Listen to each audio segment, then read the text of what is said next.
शहराच्या विकासात आणखी एक महत्त्वाचा टप्पा गाठत शिवसेनेने ओमसाई बिल्डिंग ते कृष्ण मॅरेज हॉल या मुख्य रस्त्यावर 24 मीटर डीपी रोडच्या काँक्रिटीकरणाची कामाची पायाभरणी।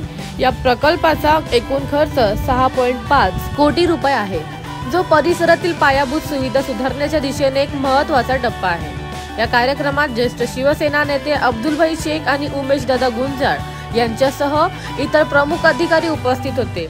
या कार्यक्रमात स्थानिक नागरिक आणि ज्येष्ठ नागरिकांनी मोठ्या संख्येने सहभाग घेतला आणि या उपक्रमाचे मनापासून स्वागत केले। या प्रकल्पामुळे परिसरातील वाहतूक आणि हालचाल सुलभ होईल, ज्यामुळे स्थानिक रहिवाशांचे राहणीमान सुधारेल। शिवसेना नेत्यांनी त्यांच्या निवेदनात म्हटले की हा रस्ता या क्षेत्राच्या विकासाचे आणि नागरिकांच्या दीर्घकालीन मागणीची पूर्तता आहे। यावेळी स्थानिक रहिवाशांनीही या पावलांचे कौतुक केले आणि सांगितले की हा प्रकल्प परिसराच्या विकासाच्या दिशेने एक नवीन आयाम जोडणार आहे।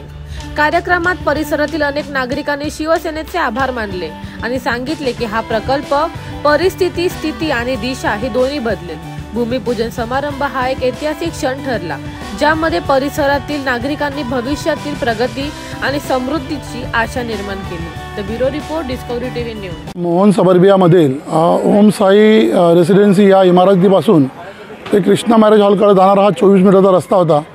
मोहन सबर्बियामधला रस्ता 24 मीटरचा पुष्कळ वर्षापूर्वी बनवलेला आहे, परंतु याला ॲक्सेस नव्हतं। साधारणतः या विभागामध्ये 5-6 हजार घरं आहे। या लोकांसाठी एक मुख्य रस्ताचं काम प्रलंबित होतं।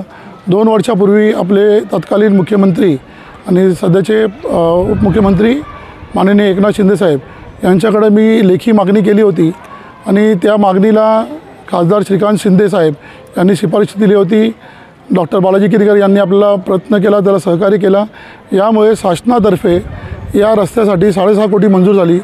त्यामध्ये 2 कामं प्रामुख्याने मंजूर झाली होती, ज्याच्यामध्ये AMP गेटचा जो मुख्य रस्ता आहे त्याचं काम चालू झालं होतं 1.5-2 महिन्या पहिले आणि आता या रस्त्याचंही काम आता सुरू झालेलं आहे। म्हणजे आजपासून त्याला आपण शुभारंभ करतो आणि हा रस्ता लवकरात लवकर पूर्ण होईल यासाठी आम्ही नगरपालिकेला प्रयत्न करणार आहे। 24 मीटर रस्त्याच्या मध्ये काही लोकांच्या चाळीची घरं आहे, तर मी अंबरनाथ नगरपालिकेच्या प्रशासनाला विनंती करणार आहे की हे जे रस्त्यांनी बाधित गरीब लोकांची घरं आहे यांचा पुनर्वसन नगरपालिकेतर्फे करण्यात यावा। 24 मीटरच्या रस्त्यामध्ये जेवढी पण घरं जातात आहे त्या सर्वच्या लोकांना नगरपालिकेतर्फे त्यांचा पुनर्वसन करून त्यांना पर्यायी घरं किंवा आर्थिक मोबदला देण्यात यावा, ही मी शासनाला विनंती करणार आहे।